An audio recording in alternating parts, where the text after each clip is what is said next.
Des dossiers de candidature draconiens à fournir, avec en moyenne 40 demandes pour une seule offre. Trouver un appartement à louer est devenu une véritable galère, comme on dit, notamment à Paris et aussi dans beaucoup de grandes villes de province. Et c'est particulièrement vrai sur le marché des petites surfaces, les studios, chambres de bonne, 2 pièces, toutes ces surfaces qui intéressent les revenus modestes, les jeunes, les étudiants. Pour comprendre les particularités et découvrir les dessous de ce marché très particulier, vous allez suivre maintenant l'histoire étonnante d'un ancien pompier qui, en 10 ans, sans un sou en poche, a mis au point un système ingénieux d'achat d'appartements qu'il reloue. Comment sélectionne-t-il ses locataires? Comment trouve-t-il ses appartements? À quel prix les reloue-t-il? C'est un reportage de Stéphane Martin, Édouard Bridge, Slavek Kouchalski et Stéphane Girard. Dans une rue du 20e arrondissement à Paris, une dizaine de personnes qui font le pied de grue dans le froid.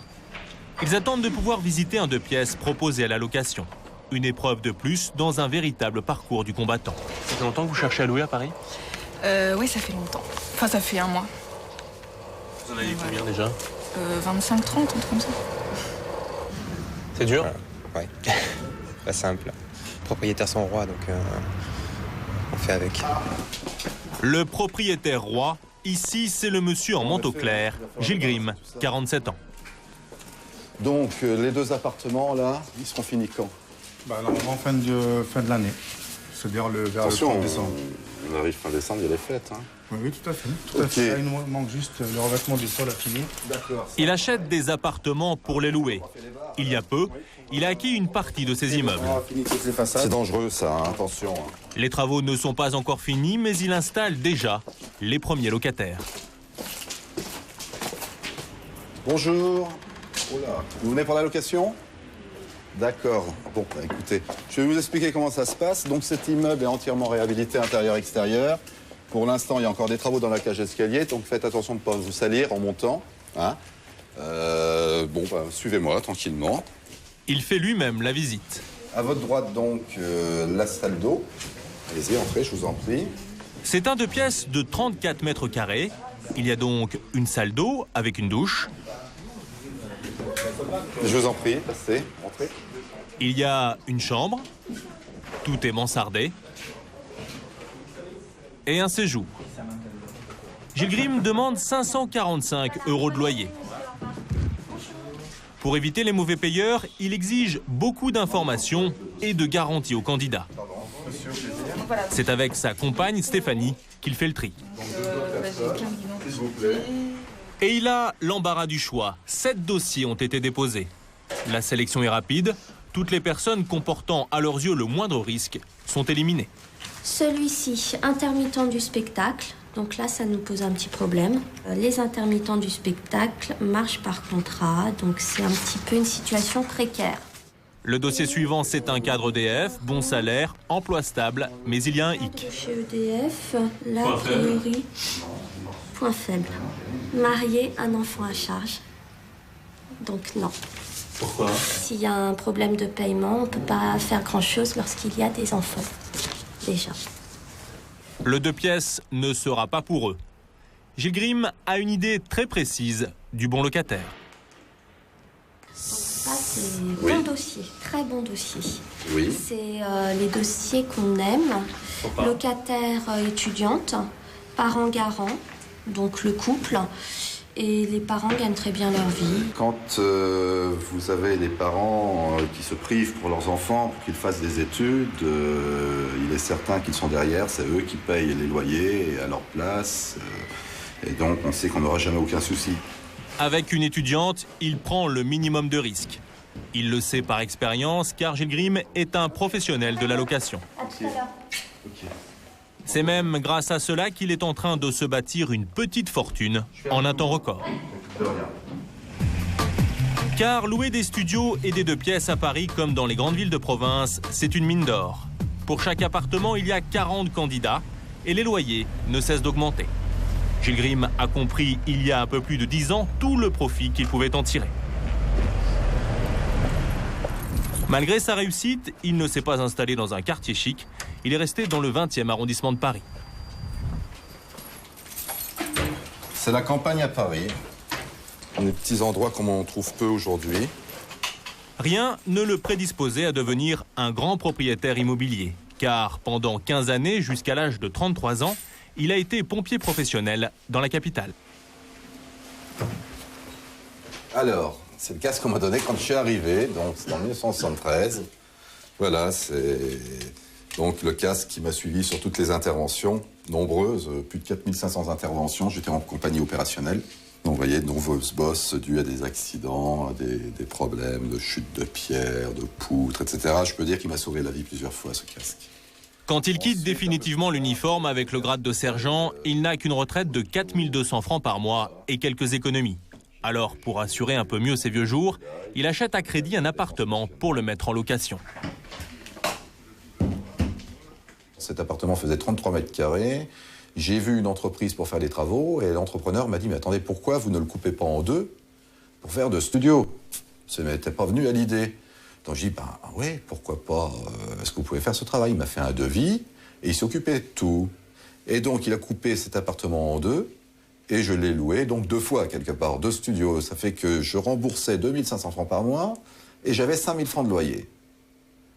Rendez-vous compte, j'avais la moitié donc de ce que je gagnais pratiquement de ma retraite en 6 mois. En clair, ses revenus grimpent d'un coup de 50%. C'est le déclic. D'autant plus qu'acheter pour louer, c'est facile. Certaines banques vous financent à 100% et avec les loyers, vous payez les mensualités des emprunts. Il fonce et achète jusqu'à 50 appartements par an. Aujourd'hui, son patrimoine est impressionnant. Pour s'en rendre compte, il suffit de faire un petit tour en voiture avec lui dans les quartiers populaires de l'Est de Paris. Les mentalités changent. Les gens ne voulaient pas habiter avant ici. Et ouais, maintenant c'est la mode. C'est devenu la mode parce qu'il y a plein de restaurants qui ouvrent.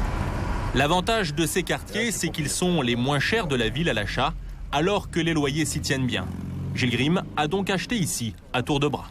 C'est cet immeuble-ci, donc il s'agit d'un studio Foncourt, en rez-de-chaussée, que j'ai acheté en 1998. Quelques pâtés de maison plus loin, nous sommes encore devant chez lui. Petit studio, 18 mètres carrés, acheté en 1997. 4e étage sur cour. Et ici, c'est une partie de la rue qu'il possède. Les chiens assis, là, en haut, vous voyez, côté de la parabole. 6e étage. 6e étage, c'est un très beau 2 pièces, entièrement refait neuf, avec poutre apparente. Très joli. Numéro 21. 2 studios, 14 mètres carrés chacun également. Numéro 19, 6e étage. La réplique exacte du 6e étage qui est au numéro 23 également. Numéro 17, studio, 23 mètres carrés, 145 000 francs. 1996, mois de mai également. J'ai tout acheté en même temps. Il souhaite rester discret sur le nombre total de ses biens, mais ce sont des dizaines d'appartements qu'il possède et même quelques immeubles entiers. Ça l'a transformé en vrai professionnel à la tête de son agence immobilière. Des petites surfaces, tout le monde en cherche, alors comment fait-il pour mettre la main dessus? Régulièrement, il fait le tour de ses relations dans le métier, comme cet agent immobilier qu'il appelle. Est-ce que vous avez rentré des immeubles que vous désirez vendre? Non, je les garde. Vous les gardez? Ouais. Ah, vous faites de l'investissement pur maintenant. Ouais, exactement. Eh bien écoutez, c'est pas grave, ce sera pour la prochaine fois. Ok. Au revoir, monsieur. Pas question de baisser les bras, il passe un autre coup de fil. Oui, bonjour, pourrais-je parler à Madame Millon, s'il vous plaît? Monsieur Grimm, madame. Je rappelle dans 5 minutes. D'accord. Merci. Alors c'est sûr que dans ce métier-là, il faut avoir de la hargne et du mordant. Il ne faut pas lâcher, il ne faut pas oublier de rappeler dans 5 minutes, et ainsi de suite, ainsi de suite. Et comme vous, il épluche les petites annonces. Son premier critère, c'est le prix. Donc premier arrondissement, premier prix, 27 mètres carrés, 819 000 francs. Et après, c'est croissant, donc je n'y vais pas. 4e arrondissement, très cher. 5e, très cher. 7e, très cher. 6e, pareil. En revanche, une annonce dans un des quartiers qu'il affectionne, l'un des endroits les moins cotés du 18e arrondissement, attire son attention. Là, par exemple, j'en ai un qui n'est pas cher du tout. 28 mètres carrés, métro à la Chapelle, 330 000 francs, soit 50 000 € environ. Travaux à prévoir. Idéal investisseur. L'affaire vous intéresse ou pas? Je ne sais pas. Je le saurai quand je lui aurai téléphoné. Pas avant. Pour l'instant, elle m'intéresse. Au téléphone, il a confirmation que l'appartement est intéressant. Pour prendre une décision, il doit maintenant le visiter. Bruce Stephenson. C'est un agent immobilier, le monsieur en noir, qui est chargé de la vente. Il a un autre bien à proposer dans le même quartier. Monsieur Grimm tient à le voir. Il s'agit également d'un 2 pièces, mais dans un immeuble bourgeois de type haussmannien. Ah, regardez, dans un quartier comme ça, un bel immeuble, c'est génial. C'est vraiment très sympathique. C'est un plus à tous les niveaux. Le plus, c'est que ça permet d'attirer de bons locataires et de demander des loyers plus élevés. Cela va-t-il suffire pour qu'ils l'achètent? Dans le hall, monsieur Grimm tombe sur la concierge. Monsieur Grimm, comment allez-vous? Monsieur Grimm. Ah oui. Très au courant de la vie de son immeuble. C'est un F2 qui est à vendre. Oui. C'est un 2 pièces, cuisine, salle de bain. Vous le connaissez? Oui, oui. Puis on en a un deuxième qui est à vendre actuellement, au 2e étage, pareil. Ah, alors? Les gardiennes sont une source inestimable pour d'informations. D'informations. Dans la prospection, c'est très important. Dans la cage d'escalier, il fait attention à tous les détails. C'est un immeuble qui est bien tenu. Il y a des paillassons devant les portes. C'est un signe. C'est bien. C'est signe de quoi, les paillassons? Un effort. Eh bien, écoutez, de propreté. Tout simplement. Quelqu'un qui met un paillasson devant sa porte n'écrasera pas une cigarette dans la cage d'escalier, monsieur. Il est aussi à l'affût du moindre signe de dégradation. Vous voyez, là, par exemple, il y a une petite fissure sur ce mur-là. Eh bien, il y a fort à parier que derrière ce mur de cet appartement, c'est une salle d'eau, ça, c'est la douche. Le carrelage, il y a des problèmes de joints. Ben voilà, ça dégrade les parties communes. Et donc, ça grève un immeuble un petit peu, c'est dommage. Quelques marches plus haut, il en apprend un peu plus. Ben, vous voyez, 4e étage, encore une petite fissure. Donc, toujours pareil, carrelage. Ou alors, là, ça pourrait être une colonne, quand même, descendante, qui est fuyarde. Là, ça pose quelques problèmes, parce que pour les remplacer, il faut casser à l'intérieur de l'appartement, ça fait des frais. Si c'est jusqu'en haut, c'est tous les appartements de ce côté-là. Ça peut être une marge de négociation. En quelques instants, il a trouvé un bon argument pour faire baisser le prix. Le logement fait 32 mètres carrés. Il est un peu cher pour le quartier, 73 000 €. Gilles Grimm l'examine d'un coup d'œil. L'état du plancher, des murs. Ok, le tableau électrique. Et surtout l'électricité, ça coûte cher à refaire. Voilà. Porcelaine 1940, autant vous dire qu'il faut tout refaire. Donc on ne fait pas que le tableau dans ces cas-là, hein. On refait carrément tout le filaire, partout, tout l'appartement. Ça a un coût certain. Alors est-ce une affaire comme il les aime? L'emprunt nécessaire pour l'achat et la rénovation pourra-t-il être remboursé par les loyers du locataire? Au prix qu'il est annoncé, vu l'ampleur des travaux qu'il y a à faire, qui sont quand même, vous le voyez là, complets, partout, jusqu'au plancher, on va arriver à un prix qui ne sera pas raisonnable par rapport à un prix locatif. Regardez, un appartement comme ça, vous allez le louer à peu près 540 €. Et si j'emprunte, je vais rembourser à peu près plus que 540 €. C'est pas pour moi. Il laisse tomber, mais il y a d'autres appartements à voir. Celui de la Petite Annonce notamment. Il est dans cette rue à 2 pas de la gare du Nord, au bord des voies ferrées. C'est très bruyant, mais ça ne gêne pas Monsieur Grimm. C'est vrai que même s'il achète, ce n'est pas lui qui vivra ici. C'est une nuisance, mais on va annuler cette nuisance en mettant des fenêtres double vitrage dans l'appartement. Et il faut savoir que les trains ne passent pas non plus toutes les minutes, quoi. Là, ce sont des trains de marchandises, ici. Donc, ça fait du bruit un petit peu, c'est vrai, mais il y a des heures à respecter, quoi. Il y a des heures. Et ensuite, ça va, le soir, il n'y a pas de nuisance. L'immeuble est nettement moins beau que le précédent. Mais du coup, l'appartement a à peu près de la même surface et 30% moins cher, 50 300 €. C'est quoi, 27-28 mètres carrés? Comme souvent, il y a des travaux.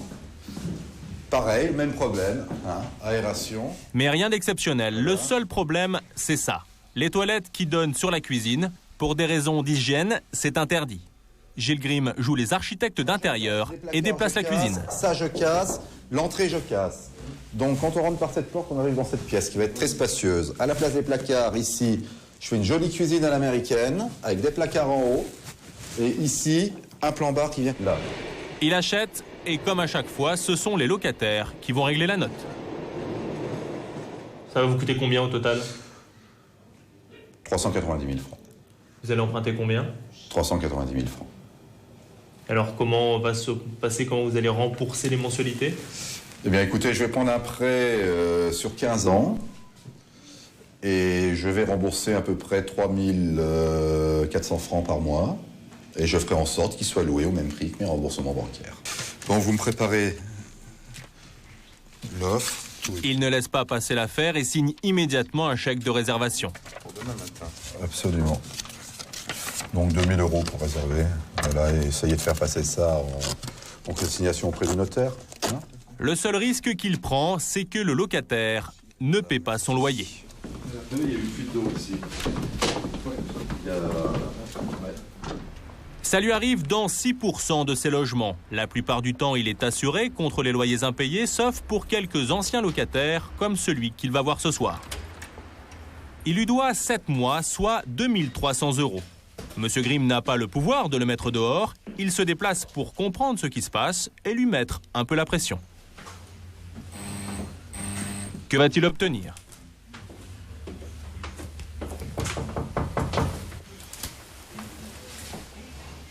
Monsieur... C'est Monsieur Grimm. Apparemment, il n'y a personne. Sans forcer la porte, il tente de vérifier si quelqu'un habite toujours là.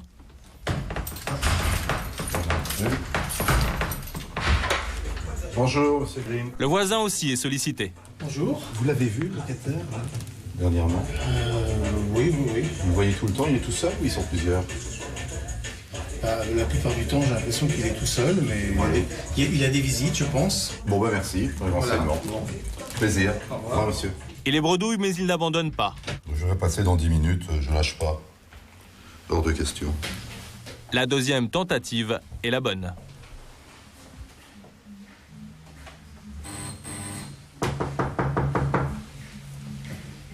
C'est Monsieur Grimm. Le locataire est là, il travaille dans l'intérim. Monsieur Grimm. Mais vous devez 2300 € aujourd'hui. Je sais, jamais l'argent. C'est beaucoup. Ben, si vous avez l'argent, pourquoi vous ne payez pas? Mais là, je travaille, j'ai pas beaucoup de temps pour passer. Ah oui, vous ne payez pas parce que vous n'avez pas le temps de payer. Ouais, mais c'est depuis le mois de ça. janvier, vous n'avez plus le temps de payer. Non, c'est pas attendez, ça, c'est c'est pas pas jouable, ça. monsieur. Il tente d'obtenir son départ volontaire. Soit vous payez votre loyer normalement, soit il faudra prendre des dispositions pour se déménager. Et là, on s'arrangera. Je vous rendrai même votre dépôt de garantie, je tiens à vous le dire, pour libérer l'appartement. Donc je vous ferai grâce d'une partie de votre dette. Soit on rentre en procédure. Le locataire lui promet de faire un effort. Moi, je ne peux pas rester avec un loyer si important, monsieur. Moi, je rembourse à la banque. Hein. Moi, la banque ne me fera pas de cadeau si je ne paye pas. Monsieur Grimm n'est pas une banque, monsieur. J'ai l'argent et puis j'ai des chèques et je dois encaisser. Ça va aller, de toute façon. Ça va aller. Et on trouve un arrangement à l'amiable. D'accord? Je vous remercie, monsieur. L'entretien a été efficace. Quelques jours plus tard, il lui réglera un tiers de sa dette. Face à ces mauvais payeurs qui mettent en péril ses affaires, Monsieur Grimm prend sur lui. J'ai appris tout au long de ma carrière de militaire et sapeur-pompier à me dominer en permanence également. Donc je reste impassible et très froid dans ce type de situation. Mais c'est vrai que psychologiquement, j'en passe pas loin. Je me dis quand même c'est une honte.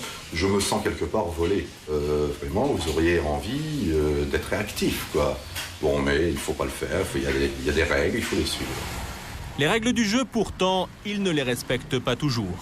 La rue d'Aubervilliers, dans un des quartiers les plus pauvres de la capitale. Dans cet immeuble, Gilles Grimm possède 2 appartements. L'un d'eux est habité par Monsieur Tambo. Ça fait 5 ans que ce Sri Lankais est dans ce 30 mètres carrés, loué 531 €. Il y vit avec sa femme et ses 3 enfants, dont ce bébé de quelques semaines. Le 2 pièces est en très mauvais état. Les fenêtres pourries laissent passer la pluie. Mais le pire, c'est dans la cuisine et dans la salle d'eau.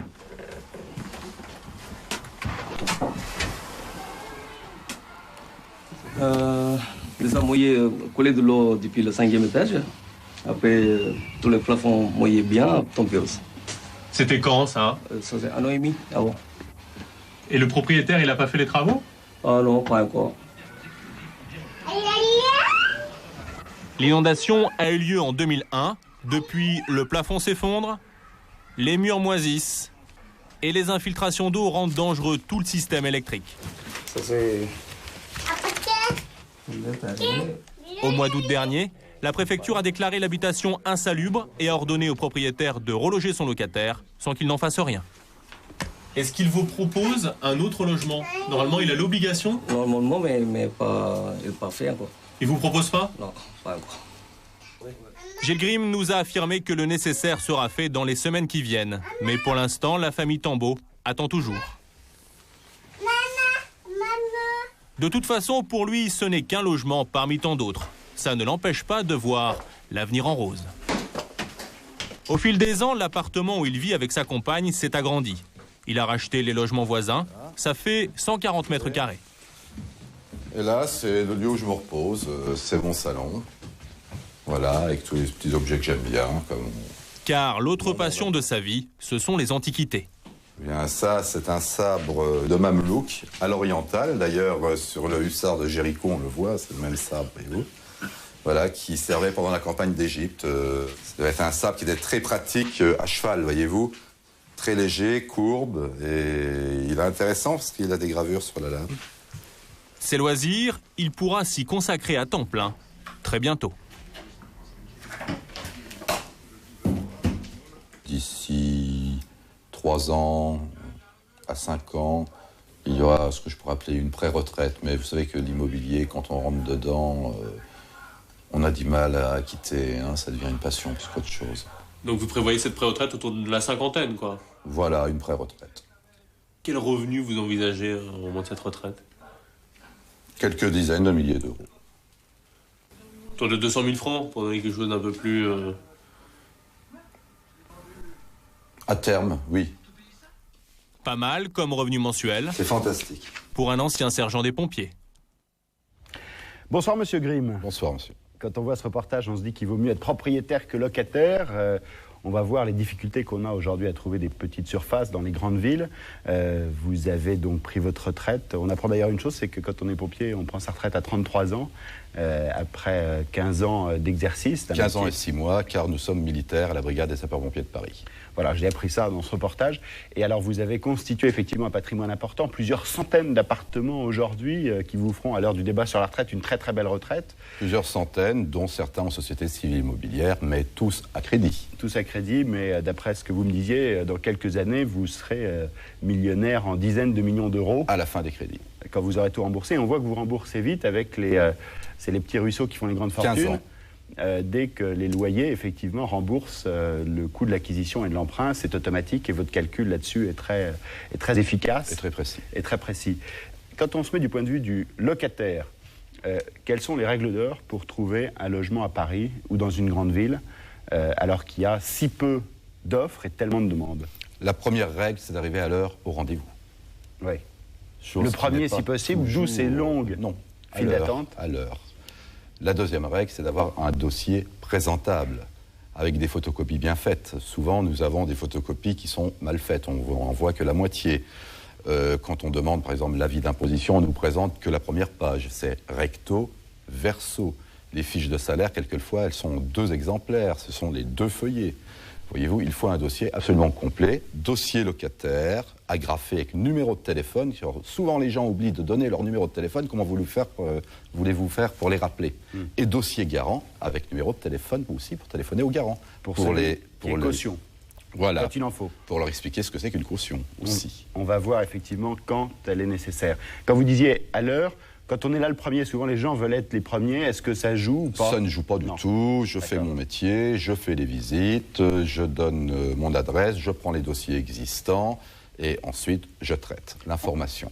On va regarder aujourd'hui, en général, on exige un revenu net mensuel pour quelqu'un qui veut louer qui est au moins de 3 fois le montant du loyer. Parfois 4 d'ailleurs, mais au moins 3 fois en général, c'est ce que demandent les propriétaires. Un dépôt de garantie de 2 mois maximum du loyer. Par contre, les propriétaires n'ont plus le droit d'exiger des informations comme la carte de sécurité sociale, les attestations bancaires de bonne tenue de compte. Toutes ces informations-là ne sont plus obligatoires pour les locataires. Totalement, depuis le 17 janvier 2002. Voilà, mais je reprends l'exemple du montant du revenu qui doit être au moins 3 fois celui du loyer. En moyenne, un studio, c'est 550 € à Paris. C'est les chiffres qu'on a eus sur le marché de l'immobilier en moyenne. Un beau studio, 550 €. 80% des gens gagnent moins de 1 500 € net par mois. Ça veut dire qu'on peut plus se loger, facilement en tout cas, dans les grandes villes comme Paris aujourd'hui, quand on est jeune, quand on démarre dans la vie active. Écoutez, vous avez 4 possibilités pour louer. La première, soit la personne est étudiante avec ses parents garants. La deuxième possibilité, soit la personne est en CDI avec 3 fois le montant du loyer comme revenu. S'il n'y a pas de CDI, parce qu'il y en a de moins. Monsieur, les allocations logement et allocations familiales que l'on peut inclure. D'accord. Donc ça change. Dans le revenu. Dans le revenu, plus les revenus annexes. Oui, mais ce que vous dites, c'est que ça, c'est pour les CDI. Il y a souvent des gens qui sont en contrat précaire, en CDD, en contrat. Ça, ce sont les contrats les plus sensibles. Là, il faut impérativement une personne qui soit garant. Et s'il n'y en a pas? C'est vrai que c'est compliqué, mais... Même s'il gagne correctement sa vie. Oui, c'est vrai que c'est compliqué. Dans ces cas-là, tout dépend aussi du locataire, du contact qu'il a eu avec son propriétaire, car il faut savoir qu'il y a des locataires, il y a quand même 95% de locataires sérieux. Alors, on voit bien malgré tout qu'aujourd'hui le rapport de force est clairement en faveur des propriétaires, puisque votre exemple, d'ailleurs vous avez fait les choses dans les règles, sauf peut-être sur une chose, on va revenir sur ce logement insalubre, parce que ça c'est très choquant quand même. On voit que vous avez plusieurs centaines d'appartements, vous dites totalement, et en même temps, il y a ce pauvre monsieur qui habite là. On a l'arrêté préfectoral depuis le 17 juillet 2002, on vous demande de faire les travaux ou de le reloger. Absolument, je peux vous expliquer. Au mois de janvier, vous n'avez toujours rien fait. Totalement. Ce n'est pas moi qui n'ai rien fait. Il y a déjà des assurances qui décident pour les subventions. D'autre part, la fuite d'eau ne vient pas de chez moi, elle vient du 5e étage, ayant endommagé 4e, 3e et 2e étage. Et il faut refaire les planchers bas, c'est-à-dire qu'il faut détruire donc les planchers, le plafond. Donc pour cela, il faut que le locataire du dessus s'en aille. Et le locataire du dessus n'est toujours pas parti. Moi, j'ai déjà payé des travaux au syndic de copropriété qui a déjà encaissé mon chèque, et ce, monsieur, depuis le mois d'août. C'est que souvent, effectivement, c'est long et que c'est compliqué, que les syndics, etc. Malheureusement, c'est le cas de figure qui est difficile. Oui, il y a des choses, c'est sûrement un dossier technique, on ne va pas rentrer dedans, mais enfin, vous auriez pu le reloger, vous aviez l'obligation de le faire, vous ne l'avez pas fait. J'attends avec impatience le feu vert des travaux. À 2 mois près, ça va être réglé. Merci d'avoir été avec nous. On a vu que malgré, effectivement, ce patrimoine très important que vous vous êtes créé, vous continuez à habiter dans votre appartement à la campagne à Paris, comme vous le dites, on l'a vu au début de ce reportage. Vous pourriez aujourd'hui, je crois que vous aimez les très belles voitures et que vous aimez aussi peut-être les belles surfaces, trouver un appartement plus luxueux, si vous le vouliez. Je vous invite à regarder le reportage qui vient maintenant. Alors là, on change complètement de catégorie, on est dans le domaine du rêve, de l'inaccessible, des lieux extrêmement rares, secrets, pour la plupart, que vous allez voir maintenant. Ce sont des hôtels particuliers, des appartements avec terrasse et vue sur parc, des décorations du dernier cri, des appartements qui sont à vendre aujourd'hui, des appartements rarissimes, très secrets, qui sont les acheteurs et les vendeurs de ces lieux d'exception sur un marché où chaque transaction se chiffre en millions d'euros. C'est un reportage de Virginie Enaf, Mathieu Huou et Christine Bonnet. Derrière les grilles dorées du parc Monceau, à 2 pas de l'Étoile, dans ce magnifique hôtel particulier du 19e siècle, un appartement est à vendre. Son prix, 4 600 000 €. Ses fenêtres donnent directement sur le parc. David Tabé a pourtant beaucoup de mal à trouver un acheteur. Il dirige une agence immobilière spécialisée dans le haut de gamme et depuis 3 mois, il cherche à vendre cette demeure d'exception. Pourtant, ça fait envie. 50 mètres carrés pour le salon, entièrement restauré. Juste en face, la salle à manger de même taille. Chaque cheminée marche. On a une hauteur sous plafond qui doit être d'environ 3,50 m. Des moulures partout. Juste après le vestibule, la chambre principale avec des portes-fenêtres qui donnent sur le parc. Ici, on sait recevoir les amis. Voici leur chambre, aussi grande que celle du propriétaire. Vous savez que je suis cassé, j'aime pas trop être debout longtemps. Le propriétaire, le voici. Il dirigeait un grand groupe de BTP. Depuis qu'il a pris sa retraite, il y a 15 ans, il habite à Cannes. Il a donc décidé de vendre, et il n'est pas mauvais pour faire l'article. On se sent un petit peu comme dans un pavillon de chasse à Rambouillet. On est à la fois en pleine nature, avec les petits oiseaux, les plantes, les fleurs et tout ça. Et puis on se tourne vers la ville et on est à 10 minutes à pied des Champs-Élysées, de l'Étoile. Voilà, ce qui est assez remarquable et assez exceptionnel, je crois.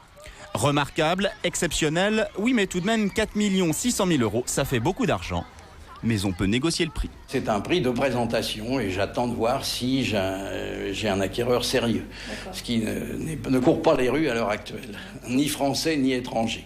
Des véritables acheteurs, les Américains en ce moment sont un petit peu sur le repli, pour des raisons qu'on connaît bien. Bon, les Européens s'interrogent. Alors les pays du pétrole s'interrogent aussi, ce qui fait que des gens prêts à consacrer un capital important pour leur confort, il n'y en a peut-être pas tellement à l'heure actuelle. À l'étage du dessus, c'est exactement le même problème. Monsieur Tabé a un autre bien à vendre depuis 6 mois. On est toujours dans le même immeuble, mais changement de décor. On est maintenant dans un appartement complètement atypique. Tellement atypique que Monsieur Tabé est obligé de faire visiter l'appartement en chaussettes, car il y a de la moquette blanche partout. Et toujours cette vue exceptionnelle sur le parc Monceau. Ici, la décoration est nettement plus moderne. Les propriétaires, des Allemands, ont opté pour une salle de bain en marbre, avec baignoire jacuzzi. Mais le vrai luxe de cet appartement se situe tout en haut de cet escalier intérieur. C'est la terrasse de 80 mètres carrés, avec vue panoramique sur Paris.